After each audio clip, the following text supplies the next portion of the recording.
Olá! Então, o nosso tema de hoje é sobre o valor adicional do contraste para o realce dos bordos ao ecocardiograma de estresse. Então, como todos já sabem, já foi comentado sobre o histórico e evolução dos agentes de contraste, né, em 1984, que Feinstein efetivamente conseguiu pacificar pela primeira vez as cavidades cardíacas esquerdas, né, porque ele conseguiu obter microbolhas pequenas, né, que foram somnificadas a partir da albumina, e elas passaram do lado direito do coração para o lado esquerdo através da barreira capilar pulmonar. E a partir desse fato é que começou a ter um grande desenvolvimento dos agentes de contraste, atualmente chamados de realce ultrassonográfico, né? Agentes de realce ultrassonográfico ou para ultrassom. E o primeiro foi o Albunex. Como que não funcionam as microbolhas, né? As microbolhas, elas dependem de um índice mecânico, né? Então, se você tem um índice mecânico muito baixo, que nós estamos falando aí da energia ultrassônica, ou do power, do output do aparelho, né, que tem a ver com a energia ultrassônica, se nós estivermos trabalhando com um índice mecânico muito baixo, eu não tenho a resposta que eu espero das microbolhas, porque elas têm uma propriedade viscoelástica muito boa, então elas têm um espalhamento acústico muito grande. Então, quando vem uma frequência ensonando, eu tenho respostas com múltiplos da frequência emitida. Então, as microbolhas têm a grande capacidade e propriedade de produzir múltiplos da frequência emitida, ou seja, múltiplos harmônicos. E este sinal rico em harmônicos é que nos interessa, que é um sinal das microbolhas. E ele começa a ser produzido quando eu tenho um índice mecânico baixo, porém não quase zero, porque ali eu tenho a resposta linear da microbolha. O que seria a resposta linear? Eu tenho uma reflexão numa frequência similar à que foi emitida. Então, veio uma frequência de 2,5 MHz, vai voltar a 2,5 MHz. E essa resposta fundamental não nos interessa. A gente quer a resposta harmônica, que seria múltiplos da frequência emitida. Veio 2,5 MHz, volta 5, por exemplo, né? Então, você vai tendo múltiplos da frequência emitida. E a partir de 0,1 é que você consegue, efetivamente, ter a resposta harmônica das microbolhas, né? Então, tem um espalhamento acústico maior, a partir de 0,1 de índice mecânico, dessa energia ultrassônica. E hoje, com a alta tecnologia das máquinas, então 0,1, 0,2 já fica ótimo para você ter obter um sinal bem rico das microbolhas. Quando você já começa a chegar em 0,5, 0,6, você passa a aumentar o grau de destruição das bolhas. Então, isso não nos interessa. E principalmente que aí você tem uma ruptura das bolhas com uma produção de múltiplos harmônicos, mas aí o sinal também ele se perde, porque a bolha é destruída. Então, nos interessa trabalhar atualmente com a tecnologia que nós temos das máquinas de ultrassom nos dias de hoje e com o potencial do nosso realce ultrassonográfico entre 0,1 e 0,5 de índice mecânico. E sobre os agentes de contraste que nós dispomos atualmente? Então, os agentes de contraste, os agentes de realce ultrassonográfico, passaram também por uma evolução, chegando aos de segunda geração, e nós temos ainda em vários centros mundiais o Optison, o Definity ou Luminity, que é o mesmo componente, só com nomes diferentes, que está disponível nos Estados Unidos, Canadá e Europa, e o Sonovil. E o Sonovil está em vários países, inclusive no Brasil. O Sonovil é o único agente de contraste que atualmente nós dispomos no Brasil. Mas é uma microbolha bem pequenininha e ele tem um ótimo efeito contraste, especialmente nos equipamentos modernos, que têm uma tecnologia bastante avançada. E como que é a técnica para o uso do realce ultrassonográfico na análise de bordas ou dos bordos endocárdicos junto ao ecocardiograma de estresse?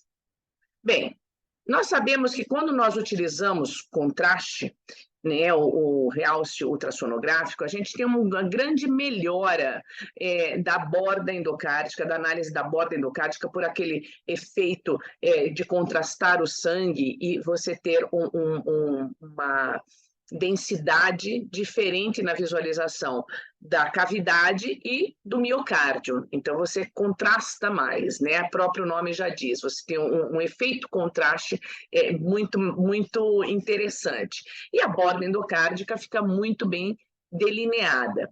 E principalmente aonde? Onde nós temos uma limitação do ultrassom. Então, aquela resolução lateral do ultrassom, ela é uma limitação do método. E o realce ultrassonográfico, ele melhora principalmente na região das paredes laterais, né? Lateral medial, lateral apical, parede anterior também, anterior média, anterior apical, e na ponta do VE. Então, são regiões em que a nossa visualização ela fica prejudicada com o ultrassom bidimensional sem o agente de contraste. E quando nós colocamos o contraste, essa melhora da borda endocárdica, ela é muito interessante e ela já foi bem comprovada. Esse aqui foi um estudo grande, né, feito com Definity, e ele comprovou isso e os outros seguem o mesmo padrão.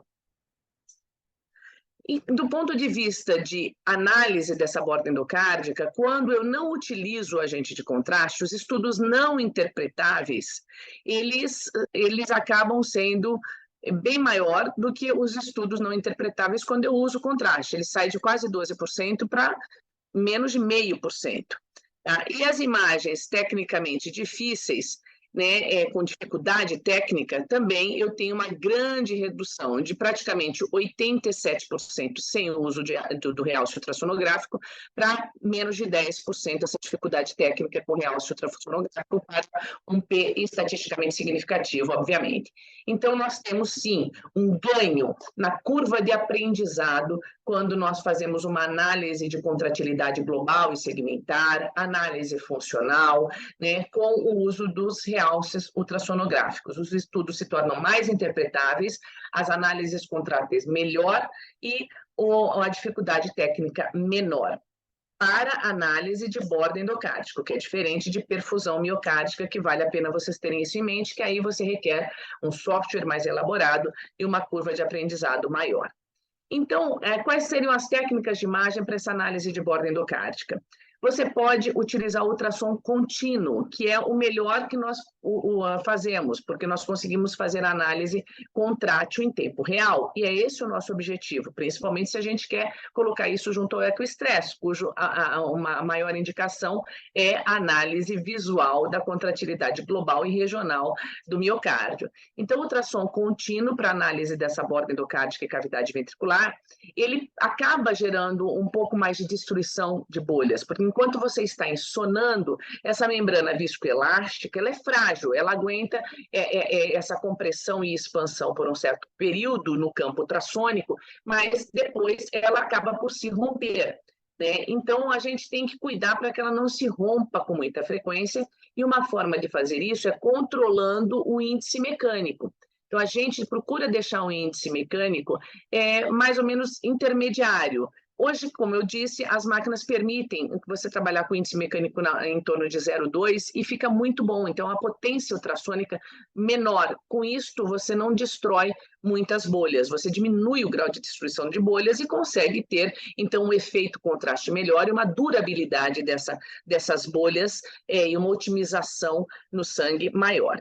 Então, aqui a gente pode ver como que ficaria o ultrassom contínuo, né, passando sobre as bolhas, vai ter algum grau de destruição, mas você vai sim conseguir ainda ter uma resposta bem satisfatória. Então, consegue você ter uma opacificação da cavidade ventricular, isso te ajuda a diferenciar a presença ou ausência de massas ou trombos, que para ecocardiografia de estresse, se estiver presente, é uma temeridade, então você tem que ponderar isso, e ajuda também você a avaliar muito melhor a borda endocárdica, tá, com contraste, e com isso fazer toda uma análise funcional mais adequada. É diferente a técnica que eu utilizo para a borda endocárdica, puramente, da perfusão miocárdica, porque quando eu tenho uma máquina com um software, né, já presetada para LVO, que é justamente essa análise de borda endocárdica, ela já é uma máquina que já foi configurada para diminuir o índice mecânico, melhorar o ganho, melhorar o compress e o reject, para que você possa ver melhor essa borda endocárdica. Mas eu não preciso de um software especial para isso. As máquinas atuais nos trazem isso com uma capacidade visual da borda endocárdica muito boa. diferente do que eu tenho na análise de perfusão miocárdica. E eu só trouxe esse slide aqui para mostrar para vocês que a técnica e a metodologia de análise de perfusão miocárdica é completamente diferente. Eu preciso, sim, de um software específico para isso. Tá? Eu tenho que gastar mais e implantar esse software na máquina, e eu tenho que ter uma curva de aprendizado mais longa, porque a minha análise e interpretação é diferente. Parecem a mesma coisa, mas não são. Borda endocárdica, ok. Você vê com mais facilidade, a curva de aprendizado diminui e eu não preciso de grande tecnologia. Agora, análise de perfusão eu preciso sim. Eu preciso do software de Power Modulation, ou inversão de pulso, ou Cadence, que é um pouco dos dois. E eles fazem o quê? De um modo geral, e tentando falar de uma forma mais simples, trabalham com baixo índice mecânico? Sim, com bem baixo índice mecânico, da ordem de 0,1, 0,2 principalmente, para destruir menos bolhas. Então, você trabalha com uma resolução de imagem ao bidimensional muito ruim, você quase não vê o tecido ele fica quase todo suprimido. Você vai ter o quê? O enaltecimento das microbolhas. Tá? Então, o tecido é suprimido e esse é o objetivo desse software. Ele de um modo geral, ele diminui a resposta fundamental, que seria a resposta tecidual, e ele enaltece ou amplifica a resposta harmônica, que seria a resposta das microbolhas. E com isso você passa a ter, sim, uma análise perfusional muito melhor. Então, aqui a gente pode observar, quando eu tenho hoje uma análise bidimensional, eu tenho uma alteração contrátil, e na realidade, essa alteração contrátil, eu não consigo ver tão bem a borda endocárdica e eu não estou analisando perfusão. Mas, quando eu coloco o contraste e o software de perfusão, eu vejo que eu pacifico muito bem a cavidade ventricular e eu pacifico também muito bem o miocárdio. Ele fica branquinho todo o miocárdio. E vai ficar preto aonde? Aonde não tem perfusão. Então, essa é uma forma de analisar em tempo real, com ultrassom contínuo, baixo índice mecânico e o software específico para a perfusão miocárdica. Aí sim, eu consigo analisar em tempo real análise de contração e perfusão, tá? Mas com o software de perfusão. E com o software, sem o software de perfusão, na máquina apenas presetada para a borda endocárdica, eu consigo avaliar em tempo real a contração, porém eu não consigo avaliar a perfusão concomitantemente. Aí hoje a gente acabou tendo a não visualização adequada de pelo menos 2 segmentos miocárdicos ao corte apical, já é uma indicação da utilização do realce ultrassonográfico, né? E isso já é classe 1. E quando eu quero associar análise de perfusão dentro desse contexto, também veio para a classe 1 de indicação. Então, aqui a gente tem uma situação de um paciente que não tinha como fazer um ecocardiograma de estresse, né, sem o agente de realce ultrassonográfico, porque a janela, a imagem era muito ruim, e isso a gente obtém em cerca de 10%, né, dos pacientes que chegam para a ecocardiografia de estresse. Então, uma imagem bem limitada, que fica difícil, né? Claro, não tanto quanto essa estava muito limitada, mas outros que chegam com uma imagem limitada, fica da ordem mais ou menos de 10%, 15%, dependendo do lugar. E o contraste melhorou muito, como já está documentado, que melhora muito a acurácia e o diagnóstico clínico. Então, você melhora o valor preditivo positivo também, de 73% para 85%, e a dificuldade técnica cai absurdamente. Então, esse é o mesmo paciente que nós estávamos sem o realce ultrassonográfico, o agente de realce ultrassonográfico, e aqui é com o agente de realce ultrassonográfico para análise de borda endocárdica, portanto, analisando melhor a contração global e segmentar, e foi um exame absolutamente normal. O que nos chama a atenção? O espessamento miocárdico, ele parece maior, a espessura miocárdica parece maior, o papilar, ele parece mais evidente, mas a gente tem que se acostumar, porque nossas medidas e valores de referência são sem contraste. Então, a gente tem que se acostumar com esse tipo de análise, mas a gente percebe que o preto no branco fica muito evidente, né? E que o miocárdio, eu não estou analisando perfusão, então o miocárdio ele fica mais escuro. Bom, nós tivemos um trial, Dr. Juan Carlos Plana, que foi justamente para avaliar o impacto do contraste na imagem e na otimização dessa imagem junto ao ecocardiograma de estresse. E, no caso, ele analisou pacientes junto ao ecoestresse com dobutamina. E o nome foi Optimize Trial, né? E ele comparou, né, os pacientes em repouso e no pico do estresse, sem e com o agente de contraste. E ele percebeu que aqui, com contraste, está em roxo e sem contraste aqui meio esverdeado, que a sensibilidade aumentou, tá? Sem perda na especificidade. E aí, inclusive, aumentou um pouquinho a especificidade, mas o P foi mais significativo na sensibilidade. E ele, em repouso, ele viu que os segmentos adequadamente visualizados foram da ordem de 72% sem contraste, passaram para 95% com contraste, isso em repouso, para um P significativo. E no pico do estresse, com dobutamina, que às vezes você tem um pouco de perda da resolução da imagem no pico do estresse, isso não é incomum. Então, ele percebeu que os segmentos adequadamente visualizados foram 67% sem o agente de contraste e passou para 96% com o agente de contraste, ou seja, um ganho bem evidente junto à ecocardiografia de estresse para análise de borda endocárdica e diagnóstico de isquemia miocárdica. Aqui, doutora Melda Dolan. Doutora Melda Dolan, também uma grande estudiosa da ecocardiografia de estresse, também foi mostrar a segurança e eficácia dos agentes de contraste de ultrassom que são disponíveis comercialmente, né? No caso, ela fez esse estudo onde principalmente utilizava-se o Definity, para a ecocardiografia de estresse, e comparado também em repouso, e fez uma análise multicêntrica, cujo objetivo era definir os riscos e benefícios do contraste junto à ecocardiografia de estresse, tá? Porque na época o FDA ele tinha feito uma colocação de que o agente de contraste ultrassonográfico ele implicava em alguns riscos, então ela fez um estudo retrospectivo, mas uma casuística muito grande, foi multicêntrico, envolvendo mais de 42 mil pacientes com imagens subótimas, ou seja, não muito adequadas, ou seja, que pelo menos 2 segmentos miocárdicos não eram bem visualizados ao corte apical, e quase 16 mil pacientes controle. E avaliou as consequências sobre morte, infarto, em 30 minutos, 24 horas, que não houve morte nem infarto nesse intervalo, ocorreu um óbito e 5 infartos no acompanhamento, mas que não diferiu do grupo controle.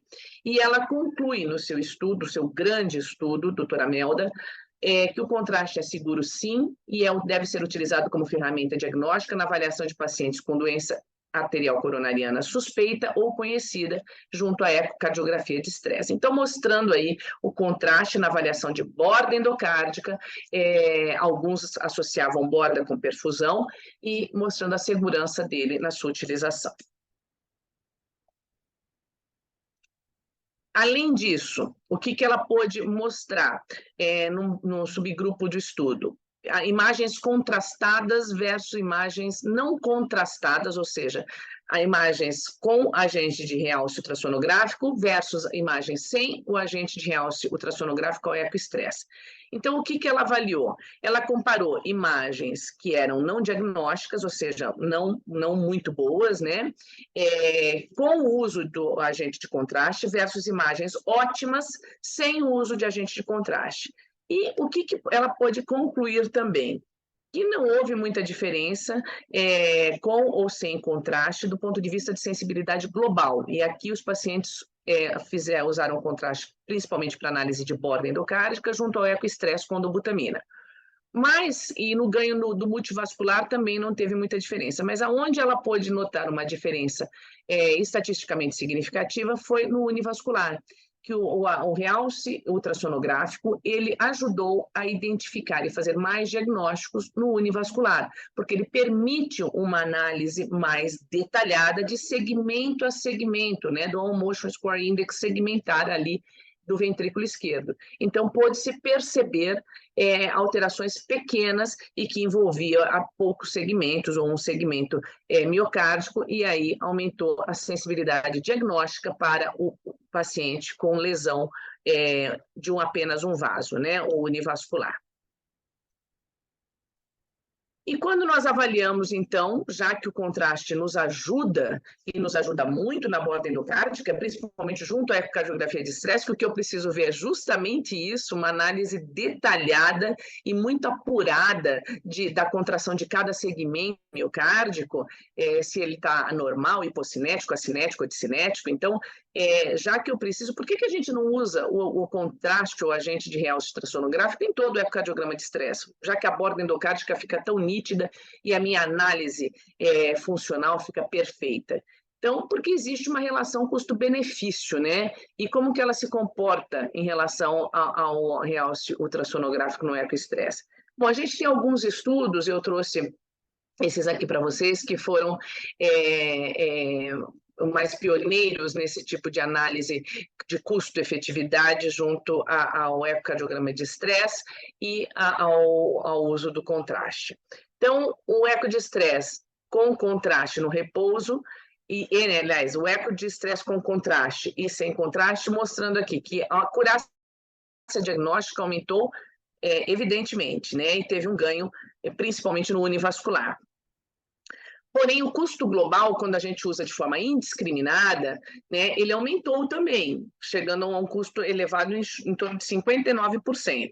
Então, o autor aqui, ele não sugere, né, Moir não sugere que você use o contraste, o realce de contraste ultrassonográfico em todos os pacientes com ecoestresse, porque aumenta a acurácia diagnóstica para o univascular? Aumenta, mas aumenta muito o custo global. Então, se você não tiver um critério para usar o realce ultrassonográfico, o custo global aumenta e não vale a pena, porque nem todos os pacientes precisavam.